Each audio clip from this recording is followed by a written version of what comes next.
Ma conférence porte sur la décolonisation des savoirs depuis une perspective féministe noire. Donc, en analysant le cas du Cameroun, il s'agit de montrer comment les femmes ont participé à la construction nationale et donc de centrer sur des voix marginales qui ne sont pas entendues. Donc, on a abordé la question des femmes du mouvement nationaliste camerounais, mais aussi des femmes rurales des Grassfields. L'idée est, à travers le Cameroun, de donner des pistes de réflexion pour le continent. L'écoféminisme, c'est ce féminisme qui est centré sur les femmes vivant en zone rurale, qui est un féminisme qui valorise en fait la vie en équilibre avec la nature et donc qui s'oppose aux dynamiques extractivistes du capitalisme actuel. Donc c'est un féminisme qui est plus basé sur le soin des communautés, le soin de la terre, le soin de la nature, et un équilibre aussi des pouvoirs entre les femmes et les hommes. Les femmes sont invisibilisées dans les savoirs, comme dans l'espace social, parce que on ne retrouve pas les traces, par exemple, de leur mobilisation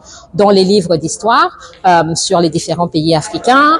Pourtant, on peut retrouver des traces, comme c'est le cas au Cameroun, dans les archives.